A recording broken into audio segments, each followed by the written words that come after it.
It was almost 2,000 years ago that St. Paul the Apostle stood in ancient Athens and boldly proclaimed the gospel. The proclamation of the gospel is inseparably part of the DNA of the Church. This has not changed over the years. What has changed, however, are the means of communication. For centuries, popes could communicate mainly by writings. In 1931, that changed when Pius XI founded the Vatican radio station. For the first time, people around the world could hear the voice of Peter's successor over the radio. Quello che l'occhio non vede e che la mano. Almost 50 years later, Pope John Paul II founded the Vatican television station CTV. Television suddenly made the Holy Father a global media star. In 2005, Josef Ratzinger was elected Pope. The age of the Internet began. December 12, 2012 became a historic day in the media history of the Church. Pope Benedict was the first Pope ever to write a tweet. With Francis, the new Pope not only took over the chair of Peter in 2013, but also Benedict's Twitter account.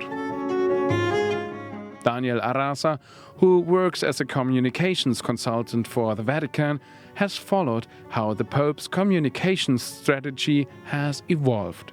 The explosion of the social media has come later with the current Pope, during the papacy of Pope Francis. So certainly the continuity of using the media, the social media in this case, has also exploded in the sense that the Vatican today is using many social media, and the Pope is a star, we can say. Today, social media giants like Twitter, Instagram and YouTube are important tools for the Pontiff to stay in touch with his flock.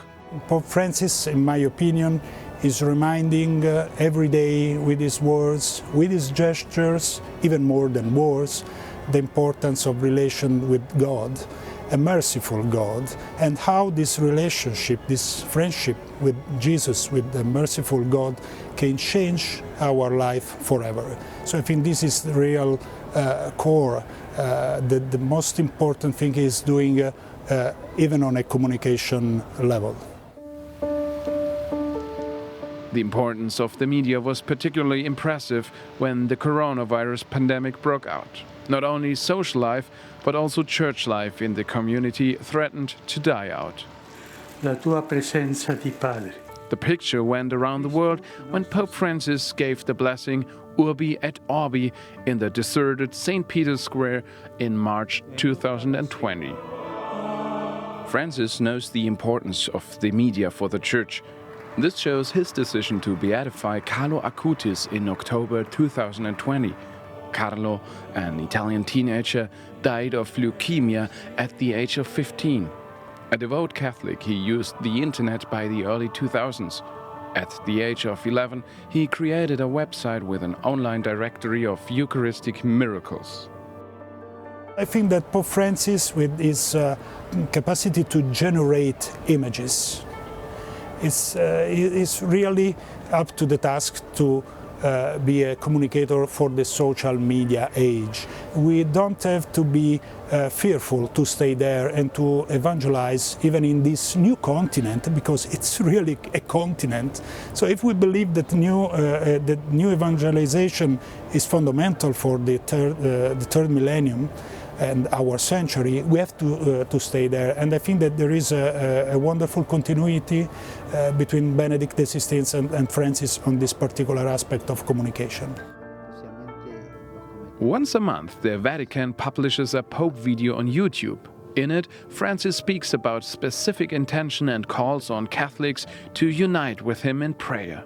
Juan de la Torre is part of the team that produces the videos for the Holy Father.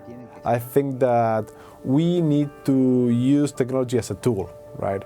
And we need to understand that we are in a very unfair relationship, because we are just normal people, but then we have the cell phone, and we have like the most important minds on earth trying to spend like 1 second more there. So there's a kind of a fight there that we need to realize that we are David and Goliath. certainly the personal testimony is always probably the best way to diffuse the faith, no? And diffuse the gospel. But many times this personal contact comes after a contact through the social media or through the media. So I wouldn't say, I wouldn't put apart any of them. I would try to say we need to use all of them, and because we are part of the world, and the world today is also the social media. And evangelization certainly is part of the mission of the church. So if we want to evangelize, let's also use the media for that. In 2000 years, the mission hasn't changed. Pope Francis, the digital pope, is just adjusting to the modern world. In Rome, Rudolf Gehrig, EWTN News in Depth.